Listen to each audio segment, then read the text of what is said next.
Okay, today we welcome Dora G with Soberoso.com. We're super excited to have Dora here today, sharing her experience, strength, and hope with us. Dora, why don't you kick us off and tell us a little bit what you got going on today, and just let the listeners know, what recovery can bring when you put your mind to it.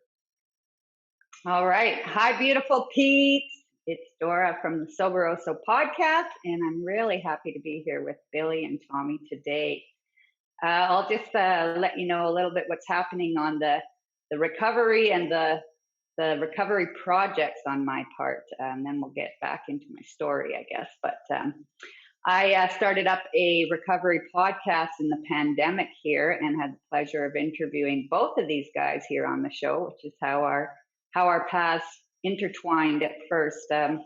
So yeah, I'm doing a similar thing that Tommy and Billy are doing. I have a podcast that comes out every Tuesday morning. It's called Soberoso, and I interview guests and listeners from around the world that join us in sharing our passion for recovery. And it's a real blessing. You know, when I pray at night, I thank God every night for this project, because in this time of the pandemic, I'm a single woman. I've been in isolation. I'm home 85% of the time. And this project of this podcast has me constantly working in recovery. So I'm either listening and helping somebody share their story, or I'm healing my own journey by sharing my own story, or I'm in the editing process of. And it's like our literature tells us: one alcoholic or addict helping another. And I feel the same way with this podcast. So really happy to be here. Thanks for having me, guys.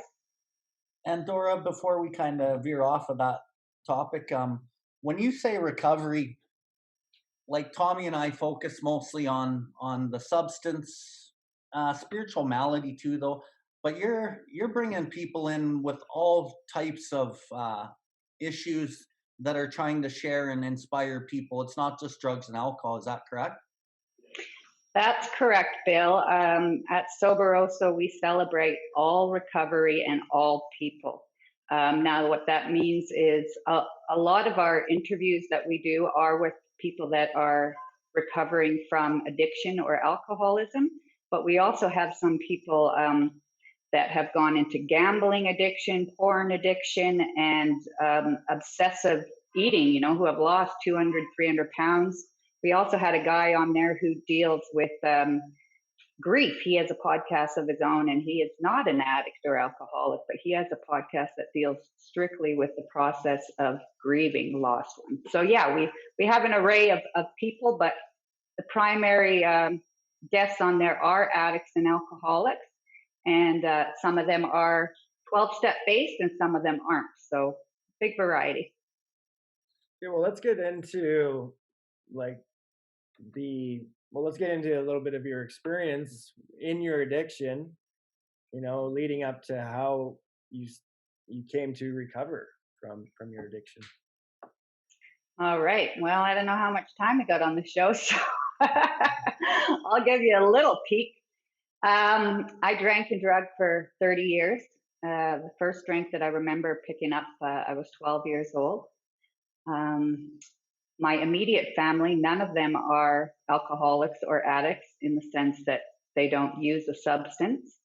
However, in working the 12 steps in my own recovery and unraveling and looking at these patterns, I realized for the first time in my life that my father's mom was an alcoholic. She lived 1,000 miles away from us. So I heard my dad refer to her, as his alcoholic mother, and that I should be careful because this might skip a generation and hit me, right? So I'm just now kind of starting to scratch the surface that I believe my dad had some alcoholism without picking up the bottle.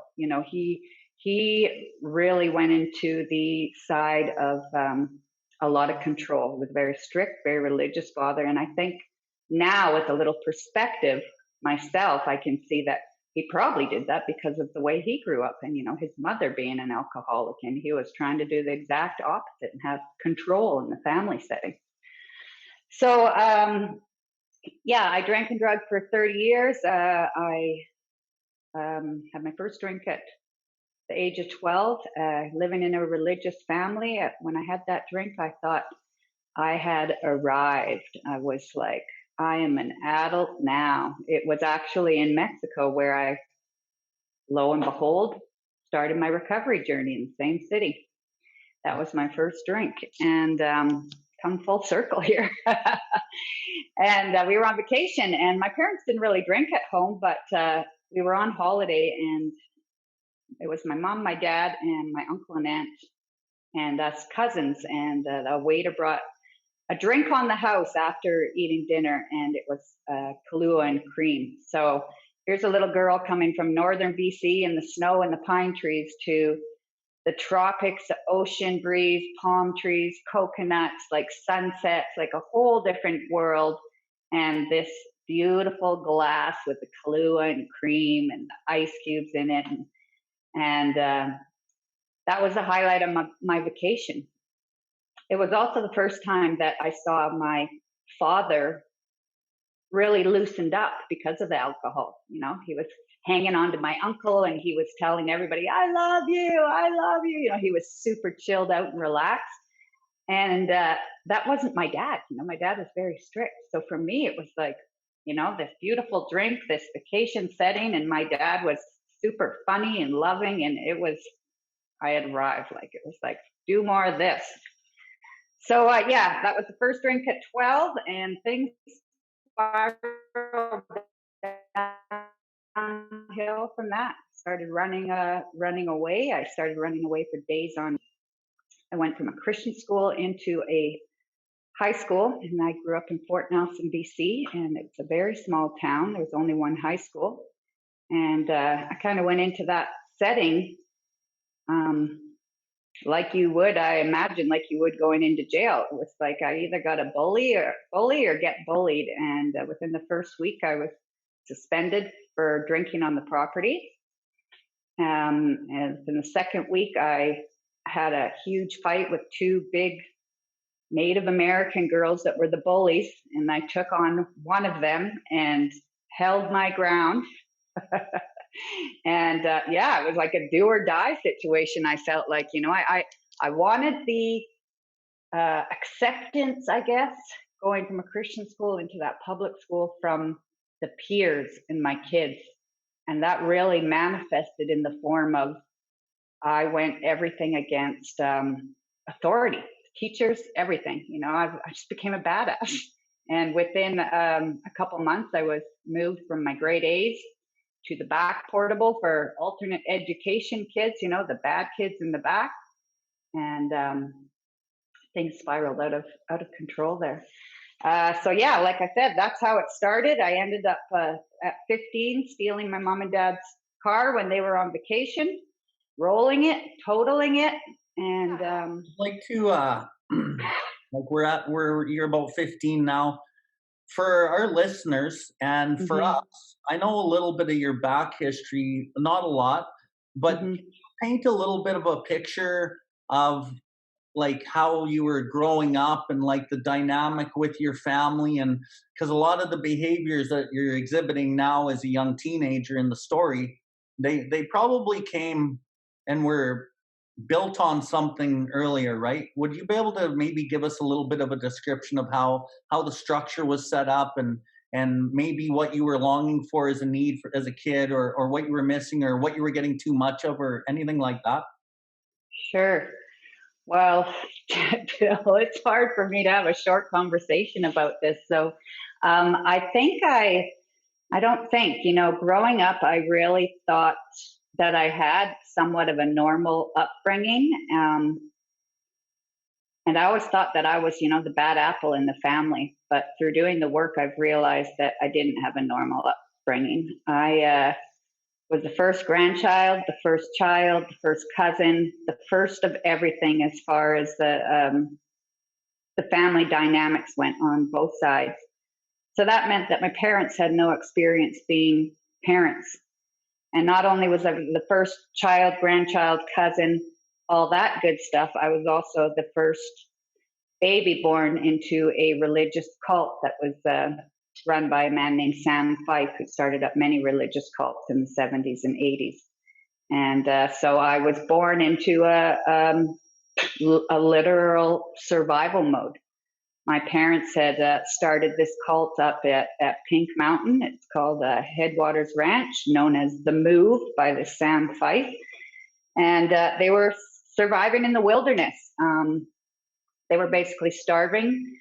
Some of the guys that were there trying to farm the land, they were preaching the end times and that the end of the world was going to come and that they had to live off the land. So they were starving in the cold. They couldn't grow food because there was frost on the ground every morning. And some of these guys, my mom told me, started working for a nearby farm, and they got paid in potatoes so that they had some food.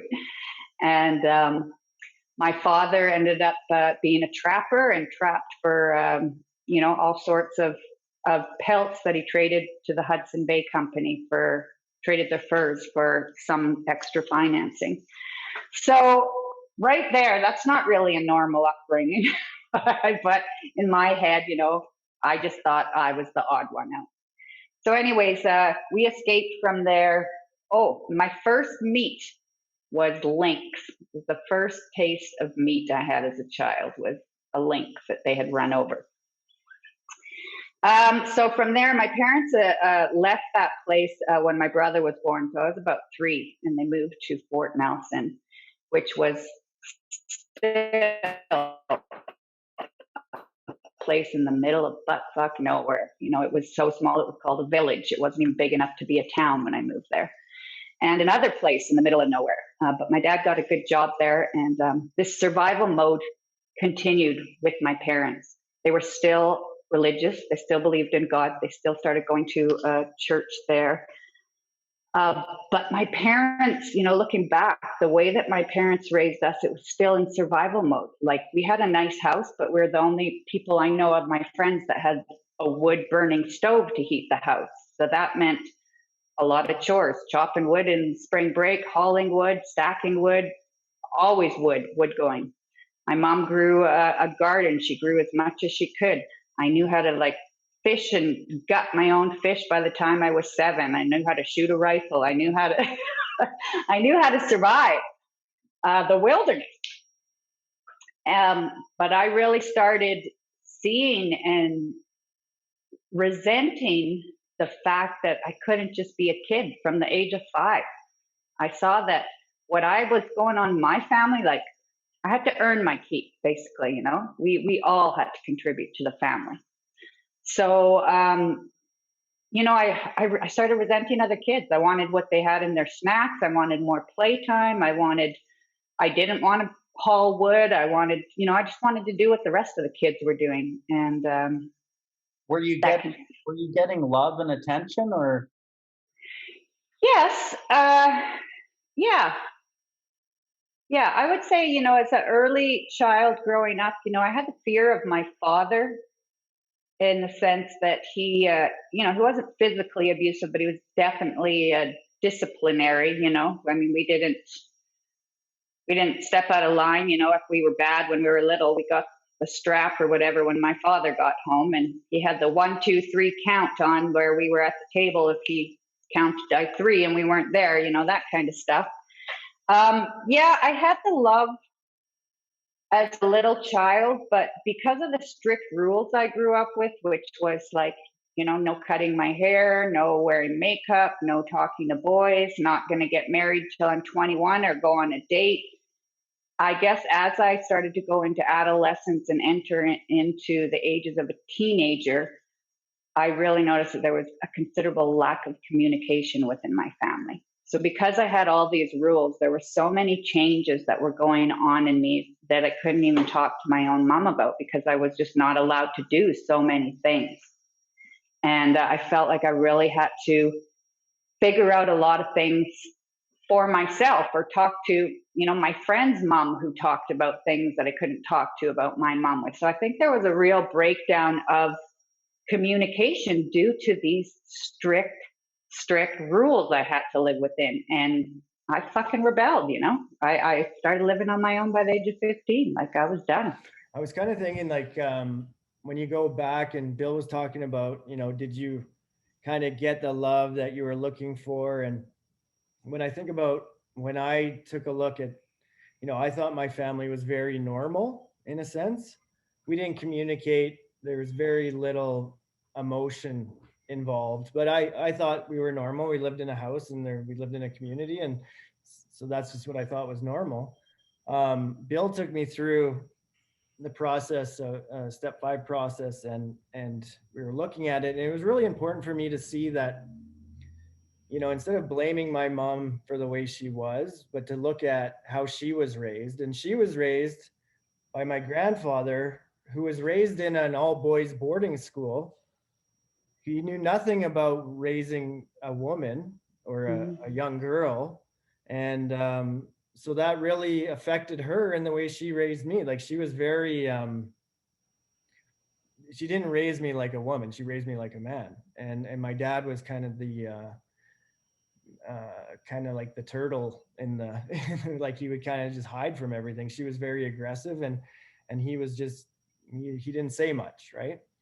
So when I think about like, did I experience, the love, and when I look at the way I am with my kids, where I really try and express love. And I told my son, I love you, buddy. And he said, Dad, you don't need to tell me that. I know how much you love me, because I'm showing with my actions, right? And so when I think about the way I was raised, it was very like not loving at all. And so yeah, I searched out in friendship for that kind of that love and the companionship that I was looking for, and I always searched it in older guys. So I always hung out with older crowds, right? And Mm-hmm. because my dad didn't really raise me much, so I was kind of looking for a father figure. And there's all these components when you actually take a really good look at it, and you start to see why the way you are, and I Mm-hmm. think you started to experience that too, right? Because that controlling kind of total restriction where you can't even be who you are, and there's this conflict within you trying to figure out, like, you want to be you but you can't because your parents don't let you, so you try and find ways where you can just be yourself. Mm-hmm. Yeah, very much so. Yeah, like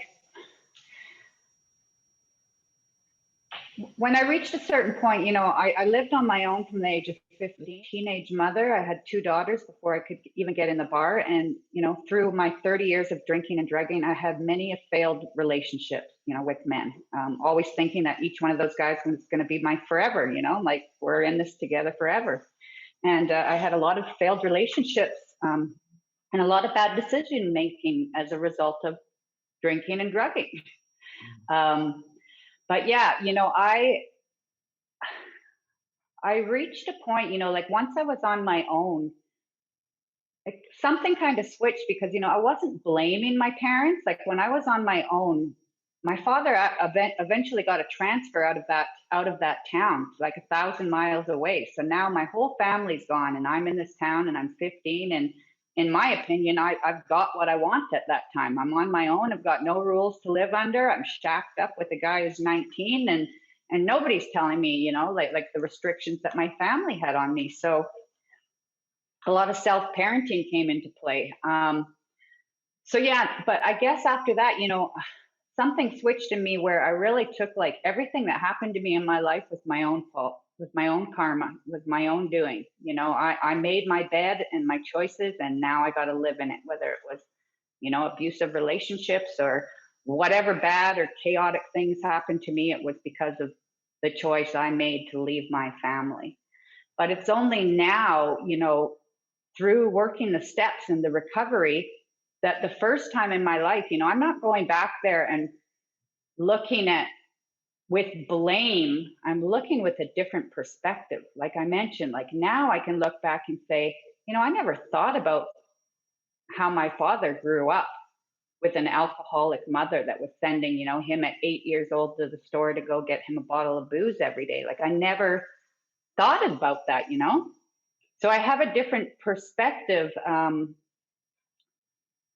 not that I've been blaming my parents for all these years, but I just have a bigger perspective in the way that now I can look back and go like, wow, like that's probably why my dad was so strict, was because of his mom and my grandma, a better understanding. Mhm. So yeah, I'm not trying to go back there with blame. I'm going back with a perspective I never had until I came into recovery. And So I love my parents dearly. We all have a fantastic relationship with all my family members nowadays. Everything's great, but it's just, now I'm finally seeing, through working these steps and working with my sponsor, just this December came to a heartfelt knowing, head and heart, that I wasn't a bad little girl that was the black sheep in the family. I grew up in a really abnormal situation, and I always thought, it was me. I didn't belong in that family, or something was different with me, when really I was just, like you said, Tommy, I was just trying to be myself in a place that I couldn't be me. so Dora, I'm taking you back to that moment in time where you were thinking that this is all the karma that was coming back on you because of the decisions you made. And um did you beat yourself up and like shame yourself in your own mind at that point? And I know you grew up in a religious background, heavy religious background, so you had a conception of God or creator of whatever it was. Did you think that you were bad based on the religious leanings that you had been brought up with? And that's kind of what manifested that thought. And second thing would be, did you blame God for anything? Um, yeah, great questions there, Bill. I think I believe, looking back, I've carried a lot of shame and a lot of guilt, which is after removing the obsession to drink and drugs, the underlying hardest thing I'm dealing with is learning to forgive and love myself, because I've carried a lot of shame for many years. And I think that, yes, I do believe that I was having these feelings that I was inadequate, that I didn't belong in my own family, because of the religious teachings that I grew up with.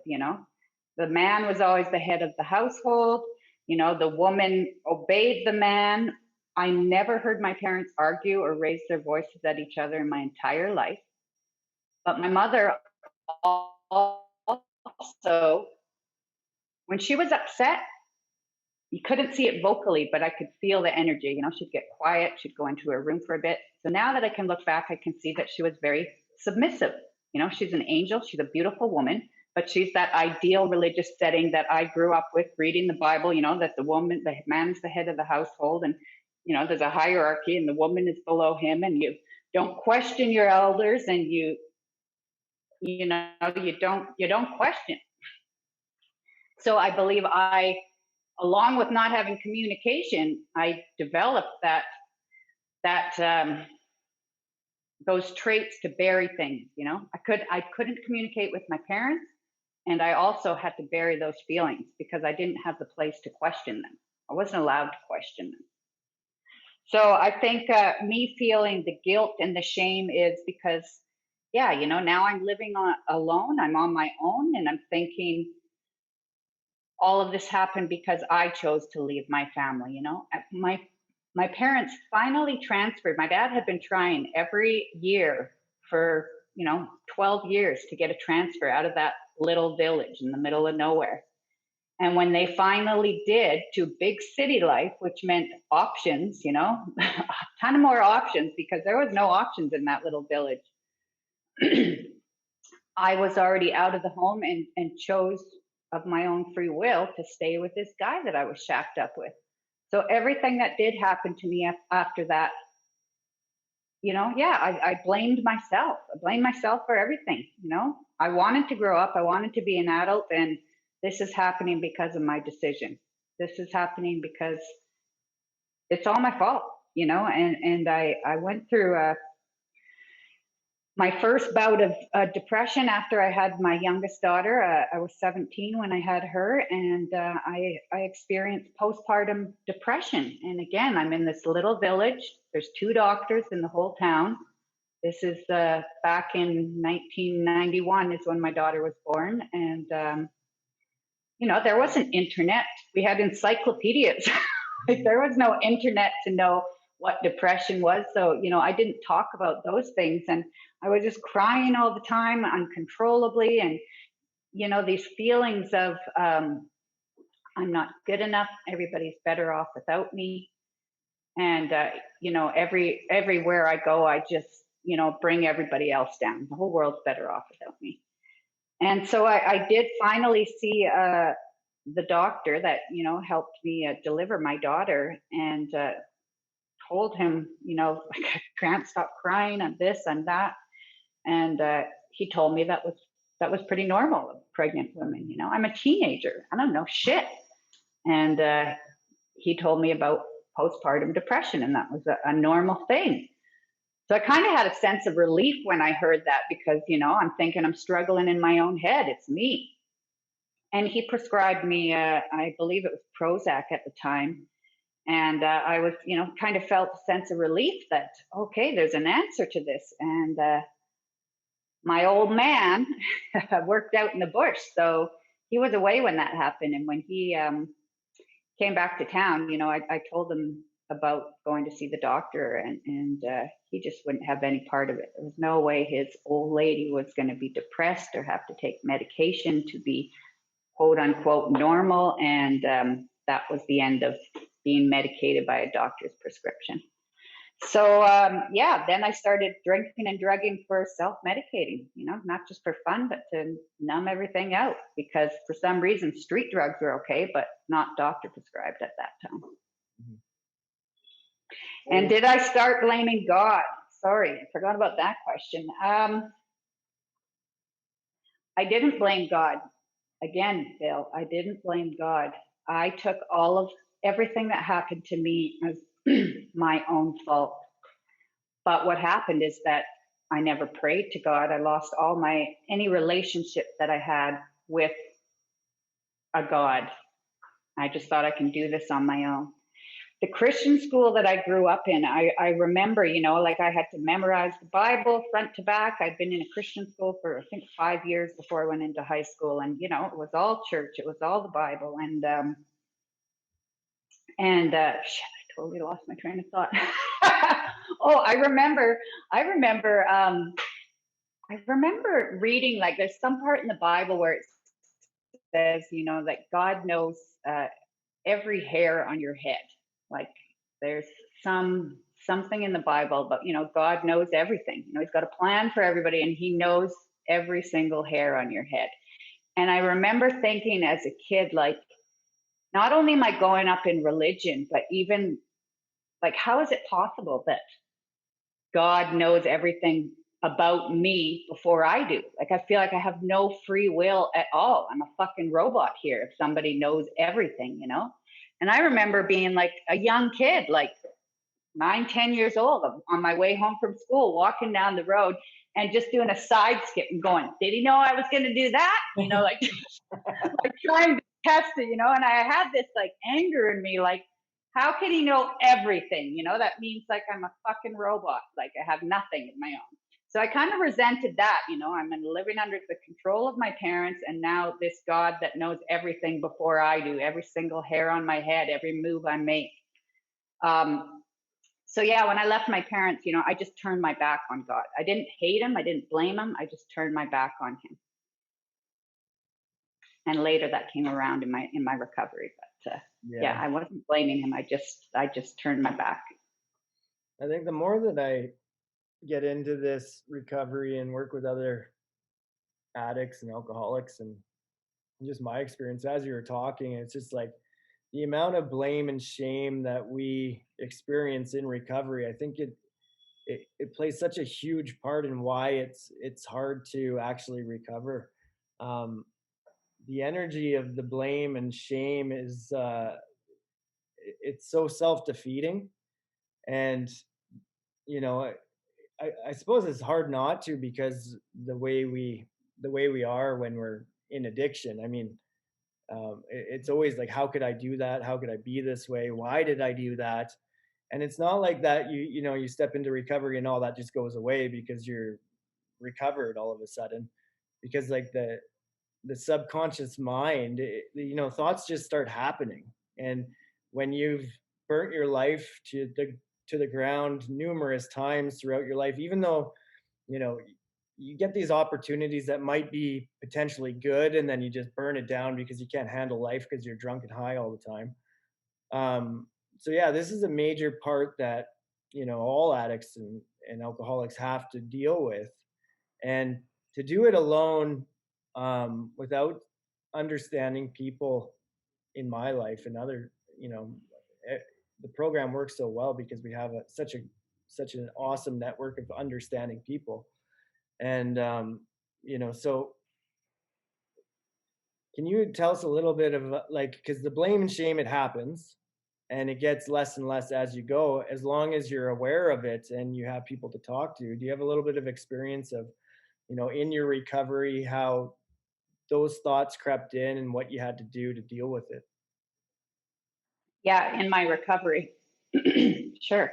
Um, well, I spoke with Bill a couple months ago about this. Well, I don't know, a couple months ago, but I had two really huge spiritual experiences or transformations in December that happened for me. In December, I celebrated 2 years of being clean and sober. Right on. And, you know, throughout this pandemic, the the obsession to drink and drug, honestly, I think it was gone within 3 months, which is absolutely insane for somebody that drank for 30 years. For the obsession to drink and drug to be gone in 3 months is a short time. But getting that obsession gone, you know, now we're dealing with the underlying causes and conditions. And so I've had several emotional breakdowns, you know, emotional sobriety tests, and just flat out mental breakdowns in my recovery. And a lot of that stems from the shame and blame. You know, my parents, my kids, my family, all the most important people in my life love me to pieces. They've been praying for me for years. None of them hold any anger or resentments towards me. But letting go of that shame and guilt myself has been the biggest challenge in my recovery, because, you know, they've long forgotten it. And I'm still going in this circle in my head going, you know, I could have done better. I shouldn't have done that when I was 15. You know, I'm not even talking about recent drinking and drugging history. I'm talking about the shit I did when I was 5 or 15, which is 30 years ago.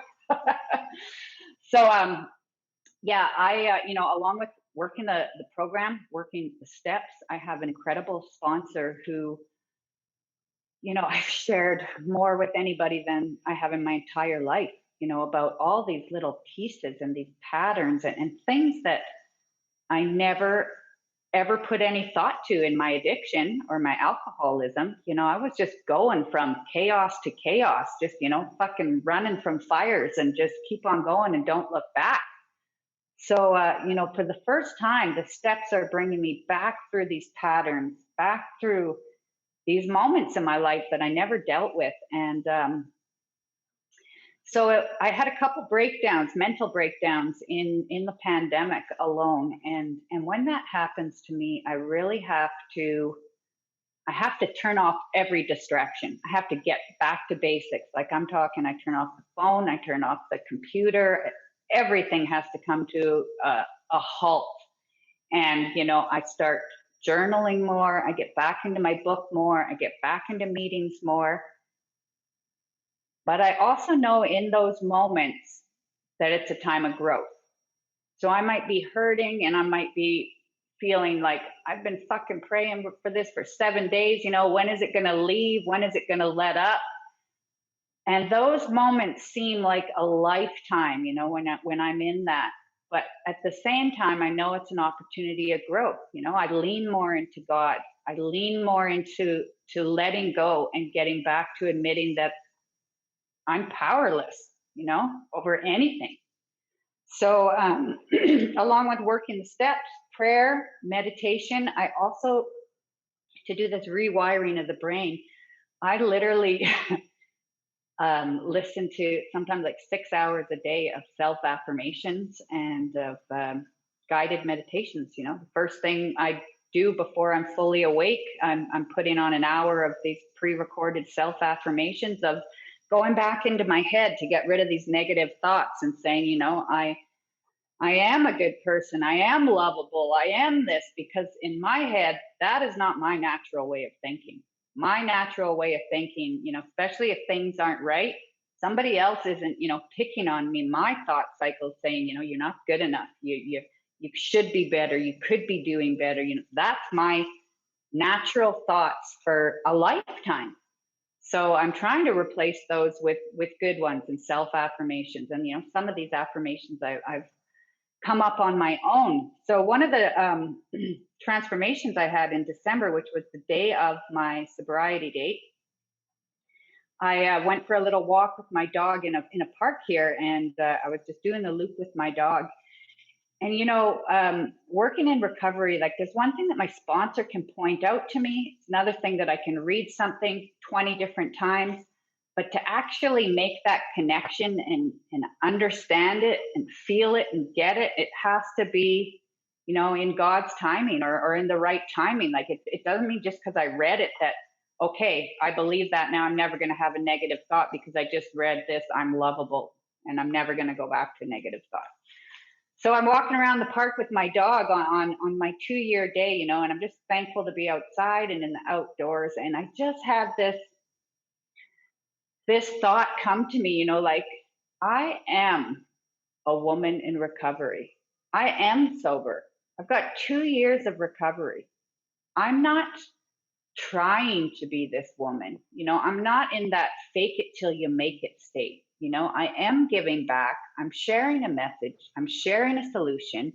And it just, this different sense of knowing, like I said, like I'm not faking it. Like I am this woman, that I'm portraying.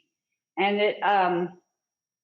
it was just incredible. Those two words in front of something positive, I am, can be so beneficial. And yeah, it was just a different connection, not just something I read, but a deep understanding. That's awesome, Dora.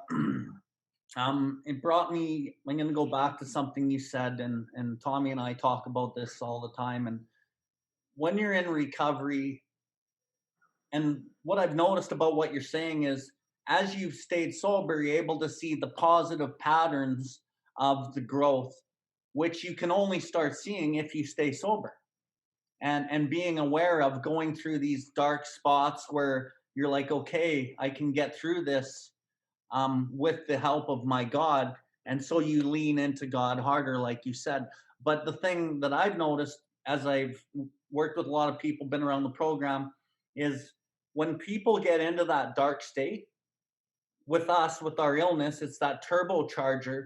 It's like it's always been this way and it's always going to be this way. And it starts feeling really hopeless, right? And then, so I still get into those states, but the patterns of being sober and going through these things, I'm able to say, it's not always been this way, and it's not always going to be this way. And I, like you, know that I'm in a period of growth. I just don't know what it looks like. And as a human being on this planet, I want to control everything. And the thing that I want to control the most is feeling good, which is why we end up using drugs and alcohol, because we like the effect produced, but it ends up cutting us to ribbons later, and then we get to a place where we need something different.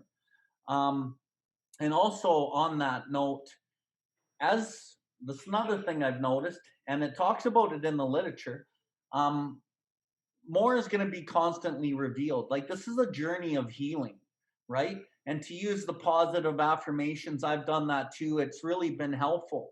I'm at a stage in my recovery coming up on 6 years, and now I'm digging into the deeper layers of the, I'm going to say, the shadow of Mm. why. And I can only use the positive affirmations to a point, if I don't look at the root of some of these things, then I'm only resisting what it actually is. And most humans don't want to look into the shadow because our conception is that it's all dark and it's negative. But what I've learned about this work in the shadow, going into the deep parts of me and asking myself why, there's a lot of really positive attributes about myself that I've stuffed down so I could use these negative coping mechanisms. And as I bring the candle of light down into the dark, it actually starts shining in many areas of my life. And some of the areas it shines is the things that were actually good in me that I suppressed. And now I can bring those out too. And accepting the negative things about myself is key. I couldn't work on recovery until I accepted I was an addict, and I can't grow from that. And I can't grow out of the darkness until I accept some of those things that are seemingly negative about me. And the key part about it is they are parts of me. So I got to be able to accept whatever it is. And some of the thoughts that we have as humans, they get so shamed that you shouldn't even think like that. As I've grown in recovery, I have to understand that I can think like that. And it's okay to think like that. I just have to accept it and bring it to the light and be okay with it, because that's where that self-shaming comes in, and that's where that natural inclination to shame myself, saying it's bad, it's bad, it's bad. But in God's world, I don't know if what's good or bad. God wants me to bring the light to the dark. That's what I know, what he wants. And light will shine brighter than anything. And I'll finish with this. When you bring a candle into the darkness, it exudes so much light, it lights up a whole bunch of dark. But if you bring dark into the light, you can't notice the dark. So the light is the key, right? And this only happens with time. 6 years in, I'm digging down into this shit. Maybe in 10 years, I'll be digging into some other shit. But the thing with me is it's not work. It's enjoyable work because I know that it takes me somewhere better. And I don't know where that somewhere is. It's just a journey of healing. And to me, that's what this is. So, kudos to you to have these revelations at 2 years in and empower yourself with, yeah, you are this person. You are that woman in recovery. You're not the actor trying to be that. You actually are that, right? Because our brains say, let's try to be this thing. And to have the revelation where you are that, fucking beautiful, man. It's beautiful. So yeah. Guns? Anything? Sorry, I should have entered that with a question or something, but I was too excited. It's all good. And that's just it. That's I think we've been suppressing ourselves with drugs and alcohol for our entire life. We come into recovery and we're supposed to know what to do, but we have no idea how to process emotions. We have no idea to do what to do with them when we feel them, or how to label them, and we try and figure out what they are. And what we end up doing is actually creating more resistance towards ourselves. And this is why we need a higher power. Because left to my own devices, there's something about prayer and meditation where it lets parts of ourselves start to move, start to become, not so trapped within ourselves. And once we start accepting, these parts of ourselves, like Bill said, like, we're so used to labeling ourselves are bad or good, and there's no gray area. Like we're supposed to be human beings, right? And we have to learn to accept and experience all these things that we've stuffed down all the years, let them come to light, and try not to judge ourselves like we've been doing our entire life, right? And then once I stop judging myself and accepting, you know, the parts of myself that I've been just stuffing away for the years, then I start to accept other people as well, right? Because in a sense, we're sick. We have a disease of alcoholism or addiction, and I have to accept the fact that I am capable, under certain circumstances, that I'm capable of doing anything that somebody else is doing. And once I start to see someone as a human being with a spirit, their entire experience has brought them to where they are today. And I don't know what they've been through. I don't know what they've been watching, what they've been reading, how they were raised, any of that. So if I stop judging everybody else, and I stop judging myself, I have a lot less to think about. It's a freeing experience, but I also, in that area, I need God's help, because when these things crop up, like, the judgment and the assumptions that I know something, if I give that to God and I accept, like, yes, I'm capable of this, it's okay. I'm not going to beat myself up for being judgmental, but I need to pray about this and pray for that person. All this energy within me starts to move around, and it's not trapped, and I don't feel like a stuck little pig anymore. So I don't know, like, what you've been talking about, Dora, understanding that, we don't have to kill ourselves when we don't have good days. When we start having emotions that it's just really energy moving around within us, yes, we don't know what to do with it, but we have to go through it, because the more we pretend that it's not there, the more we're going to suffer.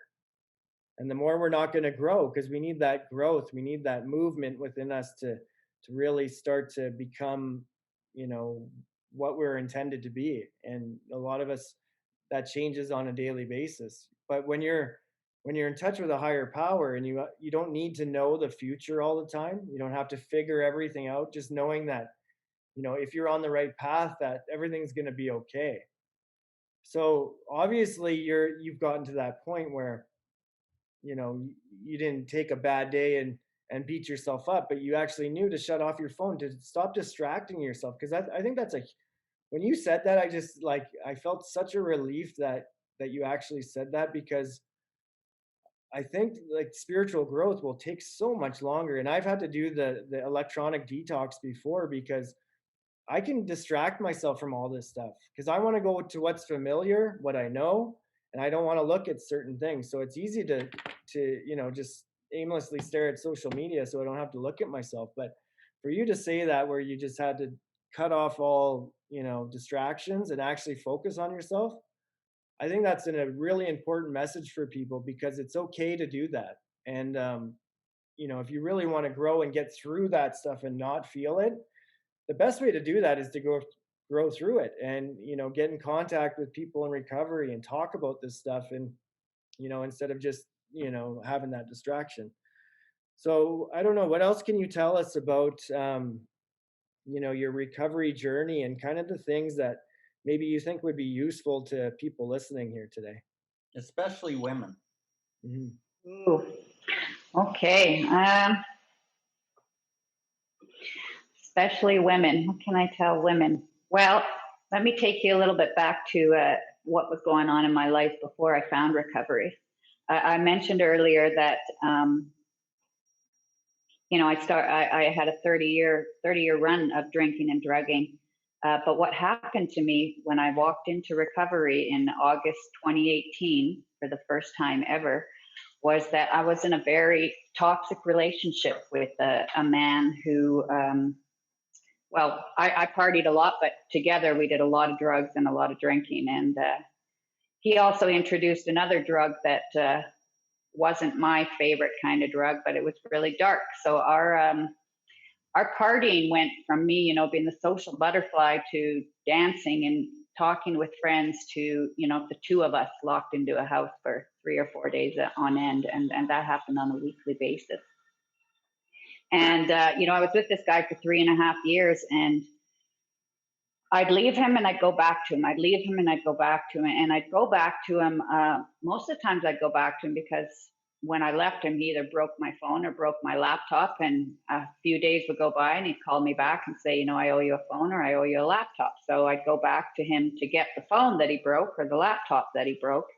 And another cycle of insanity would ensue, where the drugs would come back into play, and I'd be another 5-month stint with the guy.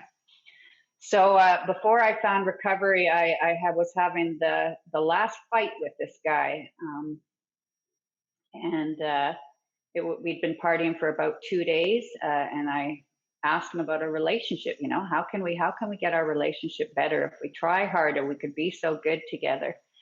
And he really didn't want anything to do with this relationship. Our relationship was of the least concerns in his opinion. So I walked out at 2 in the morning with my little dog and carry-on suitcase, and I got a hotel at like 2:30 in the morning. 2.5 days of partying. I walked into this hotel room and I fell on my knees at the edge of the bed, and I cried out to God, this God that I'd turned my back on for many, many years. And I just cried and said, God, give me the strength, give me the courage to stay away from this relationship that's killing me. Like, help me stay away from this man. I was fucking dying in this relationship. It was killing me. I lost my friends. I lost my family. I felt trapped. I was so hopeless. Like, I couldn't even stand up for myself. I couldn't even fucking walk away. Anyways, the next morning, I slept about 4 hours and I got into a taxi, and I grabbed a beer on the way, and I decided I was going to go get a hotel closer to town. And on that taxi ride, drinking that beer, for the first time in my life, I had this thought, maybe if I stop drinking and drugging, I'll find the strength that I need to stay away from this relationship. And looking back, that was the first, God shot into my life, because when shit hit the fan, I drank and drugged. I didn't stop drinking and drugging to get through something like that. Like, I'm back at starting my life over from scratch, from ground zero. And I have this thought, maybe if I stop drinking and drugging, I'll find the strength to stay away from this relationship. And that ended up being the last drink I've ever had, was in that taxi ride. I ended up phoning a couple girls when I got to this room that I knew had been in a 12-step recovery program prior, and they got me hooked up to my first meeting. And I went into a meeting, and that was my last drink. So women, if there's women that are listening to this and you might be suffering or in a toxic relationship or an abusive relationship, if it's fueled with drugs and alcohol, and that could be a source of your problem. For me, in my personal experience, putting that drinking and drugging away was exactly what I needed to do, because that was my last beer, and I never ever went back to that guy. And it did exactly what that thought told me. Maybe if I stop drinking and drugging, I'll have the strength I need to stay away from this relationship that's killing me. And it did just that. So you're worth it. Put that drinking and drugging down and find the strength and courage you need to find love, to be loved, and to be the person you're meant to be. That's amazing. And that's, that can go for the men too, right? Like, there's a lot of men trapped in their own relationships, and the codependency overlap that we have as addicts, alcoholic. Um, it's the same even if you're non-alcoholic and addict, but we just make more of a mess of it, and we get so much more attached that it just becomes so much more difficult to leave, especially while you're in the act of addiction. And what I've noticed about recovery is most men and women, when they come into recovery, they may stop drinking for a while, but then they usually get in a relationship fairly soon into their recovery, and it's the number one thing that takes people back out. Like, it's not by mistake that in our program people say, try to stay out of a relationship for a year, because typically we don't even know who we are. And if we keep living without knowing who we are, then we're going to keep seeking that relationship to give us the validity of something outside of ourselves. And, that type of behavior, seeking something outside yourself, another human being, I've seen it kill people. And in the book, it says selfish self-centeredness, we must be rid of it or it kills us. And that's it. It's the wounding inside that you can't be with yourself, because you won't look at those issues we've been talking about. And you keep seeking that relief through another human being, but it's only relief and it never solves the problem. So staying sober, free of people or relationships for a year, it's almost critical to long-term sobriety, in my opinion. So thanks for sharing that. Yeah. My pleasure. So Yeah. here you are. 2 and a bit years clean and sober. You're carrying the message. You're helping men and women. You're a pillar in the recovery community. Tommy and I can reach out to you at any time, and I'm sure you'd give Sure us can. your advice or your help in any way, and vice versa, as it has happened that way. Um, so as you move forward from your recovery, like today, what's in store for you down the road as you move on from here? Ooh, well, oh, that's a great question, and this all comes back down to me not running the show and me not being in control because I really do not know, Bill. I am relying on my higher power to reveal to me. I'm in a situation right now where, like I mentioned, the Soberoso podcast has been an incredible recovery project for me. That's not only helping me heal my own past, but helping other people out there. It's been a real labor of love, and it's like literally a full-time job, an unpaid job. So, I feel like I'm doing what I'm supposed to be doing in this project. But yeah, there's a little bit of that financing thing that I'm not sure about how it's going to come down the road. Kind of living on credit right now, and just praying that my higher power will take away my difficulties and show me the way. So I can't really have any plans because plans change. Mhm. Yeah, Billy and I were just talking about, like I got to a spot where it was just like I needed to change my career. So I went to school for life coaching and I've been doing that and then starting the new business and everything. But it's hard for the mind to accept and comprehend the plan of not really having a plan. I mean, you do what's in front of you and you try and just kind of let the outcome go. And lately, like other stuff that I didn't really plan on doing has been falling in my lap. But I've always had this kind of blind faith for the past, I don't know, 10 months of, not really knowing, kind of knowing. It changes a little bit here and there. And, I always talk about the spiritual way of life is very nonlinear. Like, you think you're going in one direction and you get rebounded into another and you just kind of roll with it. And it's really a lot less stressful that way. I think you're open to a lot more opportunity, and just the experience of actually having that faith of not needing to know, not having to have such a tight grip on the plan. And I'm not saying we don't have a plan because we do make a plan. And what I'm saying is that we just don't know what the journey looks like. Like we have a bit of a destination, but the journey is a bit of an unknown. And for the mind, that is a complete mind fuck because I've been programmed to need to know everything, or else things aren't going to work out. But Right. so this experience of just trusting in God and putting one foot in front of the other and just working in service, sponsorship is huge. The energy that I put into my family is huge, and all of these things that we kind of try and put where I used to put by my wayside, where it was always work first, figure out how I'm getting money and all these things first, and then my family came second. But I've kind of switched it into like family for or recovery first, family, and then just relying on God to kind of carve my path, and not having to have it by Friday, Right.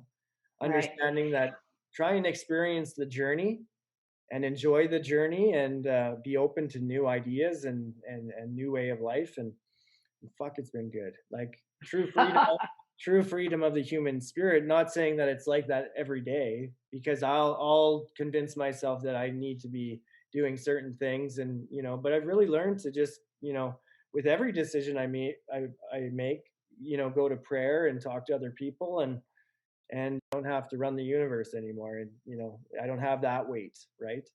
So yeah, Exactly. it doesn't make sense at first, especially first in recovery when people used to talk about, letting it go and giving it to God. And it was like, yeah, yeah, yeah, that's fine for you, but I got to make things happen. Today is not the case. And I understand a little bit about having the blind faith to really experience abundance and, success. And, I have a very different opinion on what success looks like today. Successful in my spiritual practice, successful in my family, successful with being of service, and also being successful in work. So there's a lot. It's a much broader view of life than just success means lots of money, because I used to be like that. And you know it was like a goal I could never really get to, because I was just trying so fucking hard with such a tight grip. And um, yeah, it's a much more freeing experience this way of life for sure. You know. What about you, Billy? I like that you corrected yourself and you put recovery Yeah, first yeah. before the work and before the family even, right? And families that people that are non-alcoholic don't really understand that, because if we don't put this recovery and our creator first, we don't have any number twos. And That's that's right. the reality of this disease. And like you talked about, Tommy, learning how to relinquish this and turn it over, after a while, after practice, it actually starts turning out better than we could have planned anyway. And and instead of trying to live up to this designed plan that I want, when things don't go my way, I get resentful or I get discouraged. It's kind of like an adventure.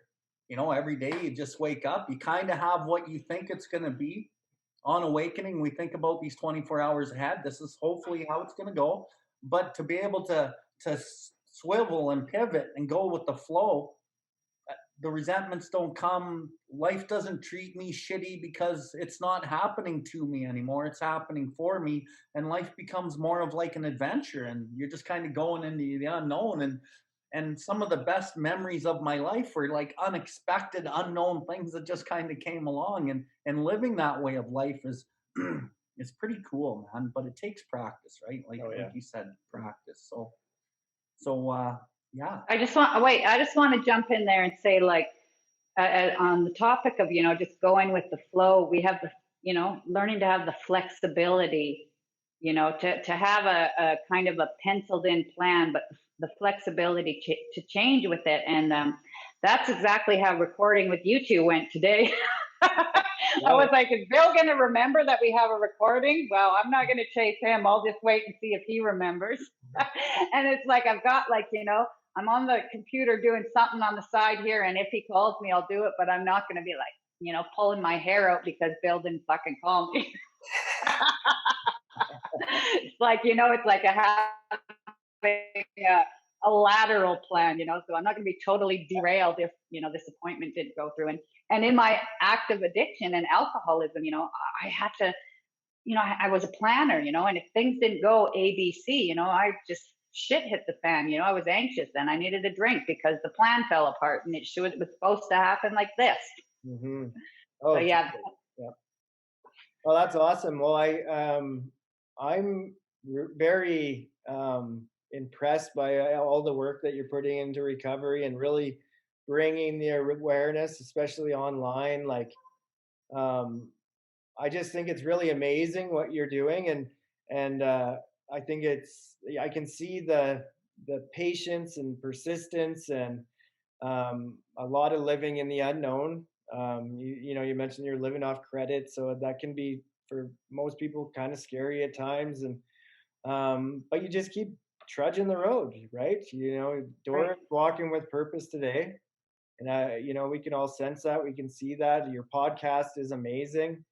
Um, so yeah, I mean, why don't you lay out for the audience where they can find you, what you're up to, anything that you want them to know. I mean, uh, soberosa.com is so freaking cool what you got going on. But why don't you tell them a little bit more about that? Sure. So I founded the company Sober Oso. Let me just tell you a little background on that, so you all will know the word sober. But Oso is the Spanish word for bear. So when you put the two words together, Soberoso, you have a non-drinking, non-using bear. And you can find me, you can find the website, Facebook, Instagram, Patreon, all under Soberoso.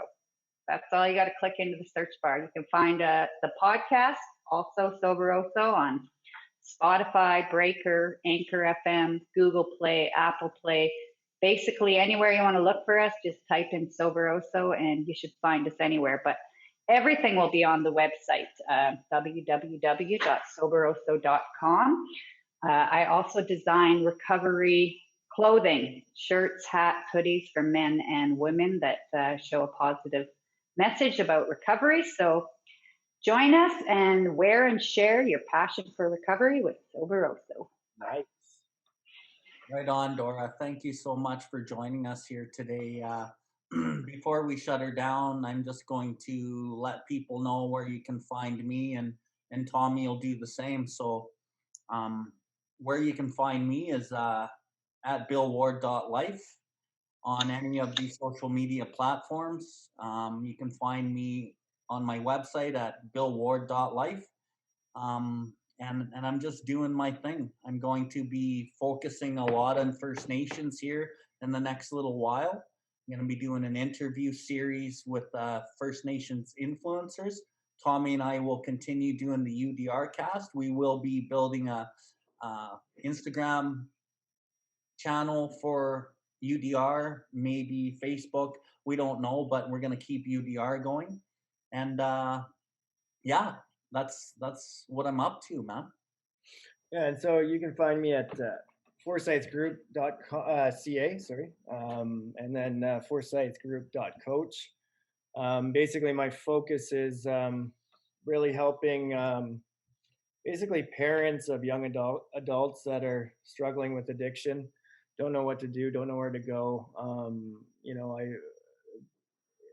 Certified in neurolinguistics programming, just to develop some techniques to get you through hard times and see a new perspective, and also helping with the young adults get into the recovery process. I know it can be a kind of a daunting process. It was me, when I was 19 to 25, trying to figure out how to get sober. So I've done a lot of do's and don'ts, and kind of know what works for me and a lot of other people. So yeah, just getting out to help the parents and the young adults is kind of my main focus. And I've taken some courses through Heart Math Institute to help with anxiety, some breathing practices and stuff, just to help with the in the moment stresses and the anxieties. So yeah, that's my focus today. And again, Dora, awesome to have you. Good to see you.